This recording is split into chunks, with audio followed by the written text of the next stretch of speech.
सभी को जय हिंद। कैसे हैं आप लोग? क्लास 11th फिजिक्स में आज हम यहाँ पर डायमेंशनल फार्मूला के बारे में डिस्कस करेंगे और यहाँ पर हम लोग फिजिकल क्वांटिटीज़ उनकी क्या क्या फार्मूला है, यूनिट और डायमेंशनल फार्मूला के बारे में डिस्कस करेंगे। तो देखो ये स्टार्टिंग करते हैं। ये डायमेंशनल फार्मूला का फर्स्ट क्लास है और यहाँ पर हमने अगर हम फर्स्ट फिजिकल क्वांटिटीज़ की बात करें तो यहाँ पर हम स्टार्टिंग करते हैं एरिया से।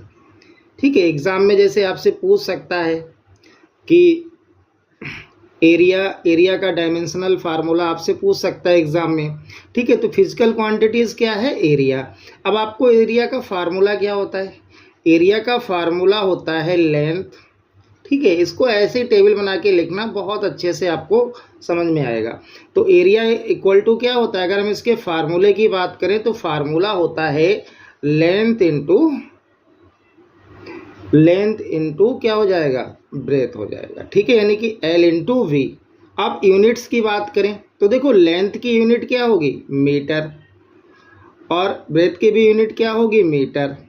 यानी कि एरिया इक्वल टू क्या होता है? फार्मूला आपको मालूम होगा, L इंटू वी होता है। और लेंथ को भी हम मीटर में, लेंथ का भी मेजरमेंट मीटर में होता है और ब्रेथ का भी मीटर में होता है। तो मीटर और इंटू मीटर क्या हो जाएगा बेटा? ये हो जाएगा मीटर स्क्वायर। अब अगर हम इसके डायमेंशनल फार्मूला की बात करें तो लेंथ या हम कहें मीटर का डायमेंशंस क्या होता है? देखो हम लोग इसका लेंथ और ब्रेथ से भी लिख सकते हैं इसका डायमेंशनल फार्मूला, या फिर इसका आप यूनिट से भी लिख सकते हो। ठीक है, तो यूनिट में देखो मीटर किसकी यूनिट होती है? लेंथ की। ठीक है, और यहाँ पर क्या है? Metre square. तो लेंथ का डायमेंशंस क्या होती है? L होती है। और अगर हम यूनिट की बात करें तो लेंथ की यूनिट क्या होती है? मीटर होती है। तो आप मीटर से भी अच्छे से क्लियर करके लिख सकते हो। ठीक है, तो मीटर यानी कि मीटर का डायमेंशनल फार्मूला या डायमेंशंस क्या होती है? L होती है। यहाँ पर स्क्वायर है तो आप क्या करेंगे? स्क्वायर लगा देंगे। ठीक है, तो एरिया का डायमेंशनल फार्मूला क्या हो जाएगा? L square. अगर हम नेक्स्ट बात करें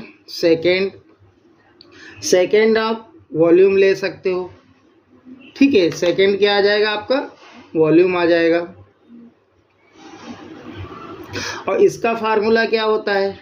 इसका L into V into H, यानी कि length into breadth into height होता है।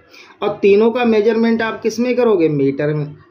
तो L की भी यूनिट क्या है? मीटर, और B की यूनिट मीटर, और H की भी यूनिट क्या हो जाएगी बेटा? मीटर। अब देखो मीटर इंटू मीटर क्या हो जाएगा? ये मीटर क्यूब हो जाएगा। ठीक है, और अभी आपको मैंने बताया था मीटर की डायमेंशंस क्या होती है? L होती है। यहाँ मीटर क्यूब है तो आप इसकी L क्यूब लिख सकते हैं। क्लियर? अब देखो नेक्स्ट अगर हम डायमेंशंस की बात करें फिजिकल क्वांटिटी, तो नेक्स्ट आपकी फिजिकल क्वांटिटी है डेंसिटी। क्या हो जाएगा? ये हो जाएगा आपका डेंसिटी। अब डेंसिटी का फार्मूला आपको मालूम होना चाहिए। तो डेंसिटी का फार्मूला क्या होता है? फार्मूला होता है मास, और अपॉन में क्या होता है? मास अपॉन में वॉल्यूम होता है। ठीक है, तो देखो यहाँ से कई चीज़ें क्लियर हैं। हमें फिजिकल क्वांटिटीज़ का फार्मूला भी मिल रहा है, यूनिट्स भी मिल रही हैं, और डायमेंशनल फार्मूला भी मिल रहा है। ठीक है, तो डेंसिटी का फार्मूला क्या होता है? मास अपॉन में वॉल्यूम। और मास की यूनिट क्या होती है? किलोग्राम। और वॉल्यूम क्या क्या होगा? अभी आपने कैलकुलेट किया था, मीटर क्यूब। इसको हम कैसे लिख सकते हैं? देखो किलोग्राम और मीटर क्यूब, यानी कि मीटर की पावर 3 जो है प्लस में है, ये ऊपर जाके क्या होगा? माइनस हो जाएगा। तो मीटर -3 लिख सकते हैं। अब इसका आप डायमेंशनल फार्मूला कैसे लिखोगे? किलोग्राम मास की यूनिट है, और मास का डायमेंशंस क्या होता है? M होता है। या हम कहें किलोग्राम की डायमेंशंस क्या होती है? M होती है।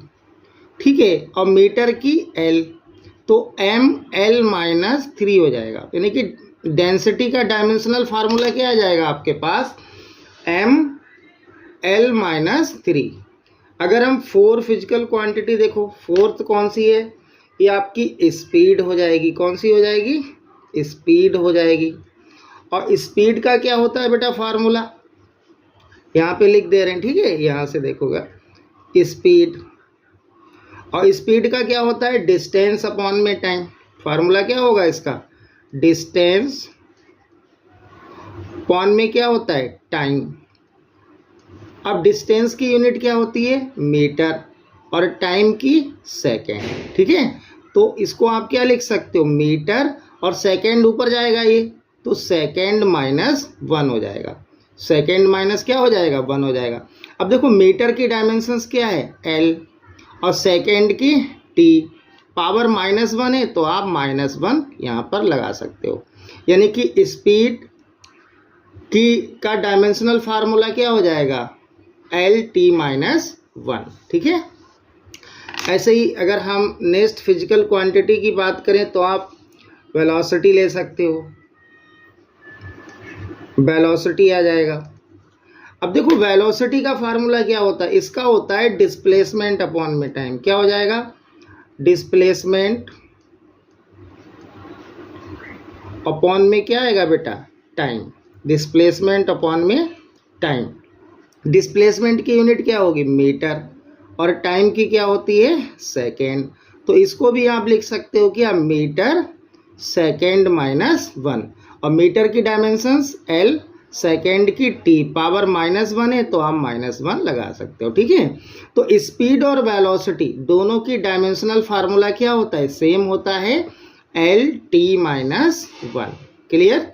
अब देखो नेक्स्ट अगर हम बात करें तो आप यहाँ पर एक्सेलरेशन ले सकते हो। नेक्स्ट आ जाएगा एक्सेलरेशन।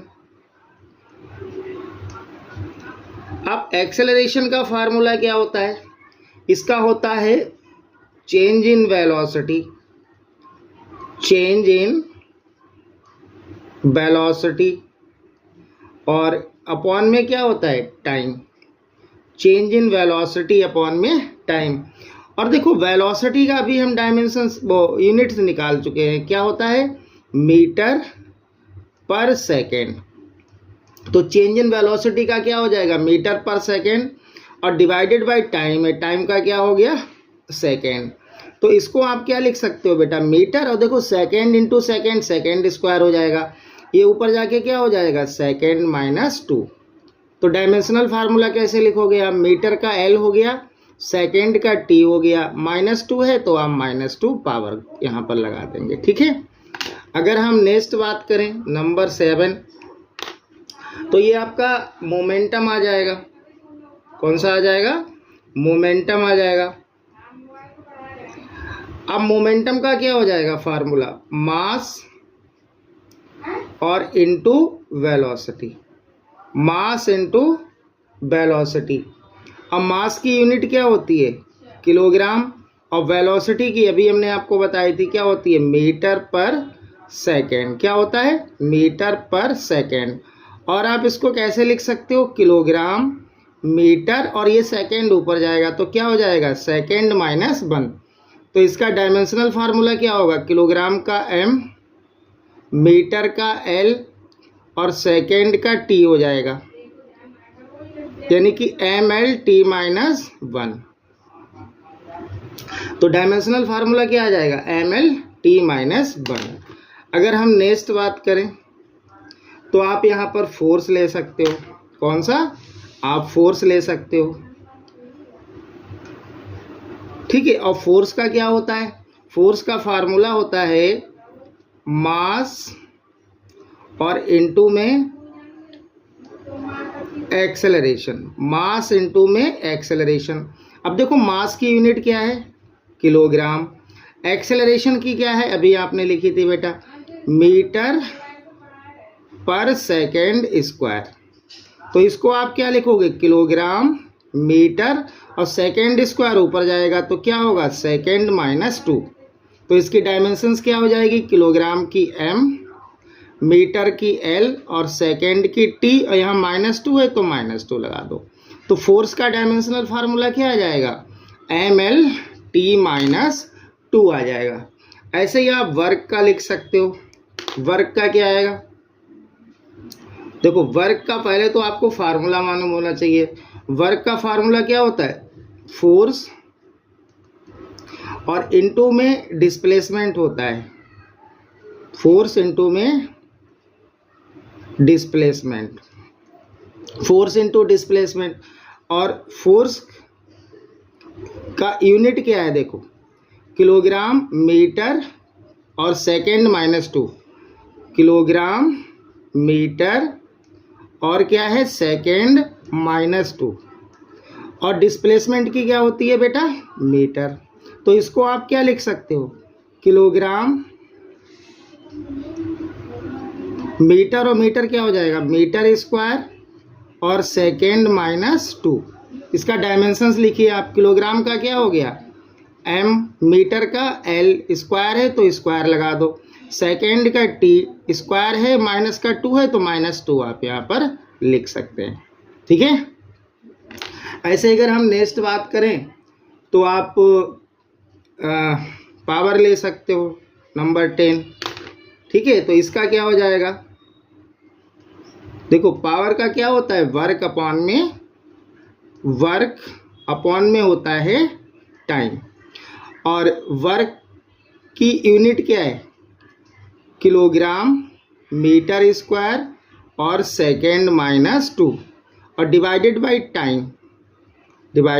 टाइम, और टाइम की क्या होगी बेटा सेकेंड, टाइम की क्या हो जाएगी सेकेंड। तो इसको आप सॉल्व करिए पहले। देखो वर्क का क्या हो गया, किलोग्राम मीटर स्क्वायर सेकेंड -2, और डिवाइडेड बाय टाइम का क्या होगा सेकेंड। तो इसको हम लिख सकते हैं किलोग्राम मीटर स्क्वायर। अब देखो सेकेंड -2 और ये भी ऊपर जाके -1 हो जाएगा, तो ये होगा सेकेंड -3।